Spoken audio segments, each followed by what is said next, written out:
Hello friends, welcome to my channel.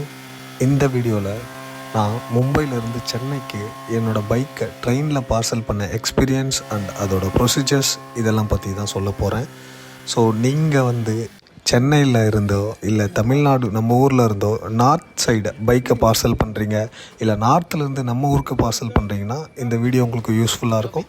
So let's get in to the video. எனக்கு மும்பையிலேருந்து சென்னைக்கு போடணுன்னா எனக்கு LTD தான் நியர்பை ஸ்டேஷன். ஸோ நான் எல்டிடி லோக்மானிய திலக் போயிட்டேன். ஸோ நம்ம அங்கே போனதும் நமக்கு 2 ஆப்ஷன்ஸ் இருக்குங்க. ஒன்று பார்த்திங்கன்னா அங்கே ப்ரைவேட்டாக ஆஃபீஸ் வச்சு பண்ணிகிட்ருக்காங்க பார்சல் சர்வீஸ். அண்ட் இன்னொன்று பார்த்திங்கன்னா நம்ம டைரெக்டாக போயிட்டு ஸ்டேஷன்லேயே பண்ணலாம், ரயில்வே ஸ்டேஷன்லேயே. இங்கே பார்த்திங்கன்னா இந்த ப்ரைவேட் செக்டாரில் எனக்கு 3500 ப்ளஸ் பேக்கிங்க்கு ஒரு 300 கேட்டாங்க. So totally around 3800. ஆனால் எனக்கு அதில் உடன்பாடு இல்லைங்க.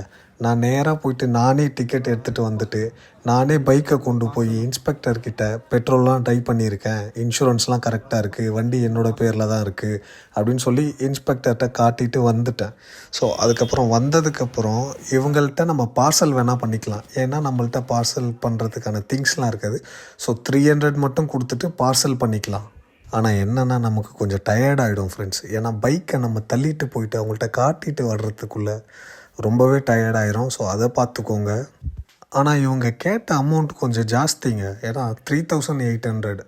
ஸோ ஆனால் கவுண்டரில் பார்த்தீங்கன்னா டிக்கெட்டுக்கு 2000 ப்ளஸ் ஷிப்பிங்க்கு பார்சலுக்கு இங்கே ஒரு 300, மொத்தமாக சேர்த்து நமக்கு 2300 தான் ஆச்சு. ஸோ இந்த டயர்ட்லாம் எனக்கு எதுவும் பெருசாக தெரியல. அண்டு பார்சல் பண்ண அண்ணாவுமே நமக்கு நல்லா தரமாக பண்ணி கொடுத்தாருங்க. நல்லா சேஃப்டிக்கு நிறைய உள்ள திங்ஸ்லாம் வச்சு நல்லாவே பண்ணி கொடுத்தாரு. ஒரு வழியாக பார்சல் பண்ணி முடிச்சுட்டு பைக்கை கொண்டு போய் பார்சல் ஆஃபீஸில் விட்டுட்டு நான் கிளம்பிட்டேன். அடுத்த நாளே சென்னை சென்ட்ரலுக்கு பைக் போய் ரீச் ஆகிடுச்சு. என்னோடய கசின் தான் போயிட்டு பிக் பண்ணார். நீங்கள் யாரை பிக் பண்ண அனுப்புகிறீங்களோ அவங்களுடைய ஆதார் கார்டு ஜெராக்ஸ் அண்ட் அவங்களோட கான்டாக்ட் நம்பர் இங்கே கொடுத்தீங்கன்னா அவங்க பில்லில் ஆட் பண்ணி கொடுத்துருவாங்க. ஸோ நான் அந்த பில்லை வாங்கி கொரியர் பண்ணிட்டேன்.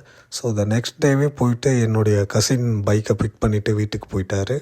இதுதான் பைக் ட்ரெயினில் பார்சல் சர்வீஸ்க்கான ப்ரொசீஜர். சில பேர் தெரியாதவங்க அந்த ப்ரைவேட் செக்டார்லேயே அதிக அமௌண்ட் கொடுத்து பண்ணிடுறீங்க. ஸோ அந்த மாதிரி பண்ணாதீங்க. நமக்கு நிறைய அமௌண்ட் கொஞ்சம் சேவ் ஆகும். So thank you.